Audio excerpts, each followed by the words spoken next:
ये है news network.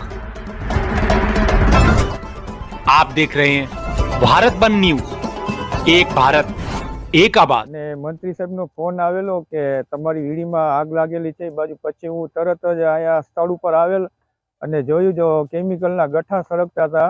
પછી અમે તરત ફાયર બ્રિગેડને જાણ કરેલી. પછી ફાયર બ્રિગેડ થ્રુ આપણે આ આગ બુઝવેલી છે. અને બીજી વાર આવું કૃત્ય ન થાય, કોઈ કેમિકલ અજાણ્યા શખ્સ ન નાખે, એની ઉપર કાર્યવાહી કરવી. અને બીજી તરફ કે અહીંયા જંગલ વિસ્તાર નજીક છે, ભીડી વિસ્તાર, એમાં ઘણા જનાવર, વાઇલ્ડ લાઈફ, પક્ષી, પ્રાણીઓ આતે રહેતા હોય, એને ઈજા ન થાય. આજ રોજ વહેલી સવારના કોઈ અજાણ્યા શખ્સ દ્વારા કેમિકલ વેગડી ગામ ભાદર નદીના કાંઠે સરકારી જગ્યામાં નાખી આગ લગાડી આજુબાજુમાં આવેલ રહેઠાણ વિસ્તાર, ખેતી વિસ્તાર અને પાણીને નુકસાન થાય તેવું કૃત્ય કરી બાજુમાં આવેલ પીજીવીસીએલ કચેરીના તાર તેમજ ટીસીને। अगर आप ये वीडियो YouTube पर देख रहे हैं तो हमारा चैनल सब्सक्राइब कर लें और बेल आइकन का बटन दबाना ना भूलें। और अगर आप ये वीडियो Facebook पर देख रहे हैं तो हमारे पेज को लाइक जरूर करें।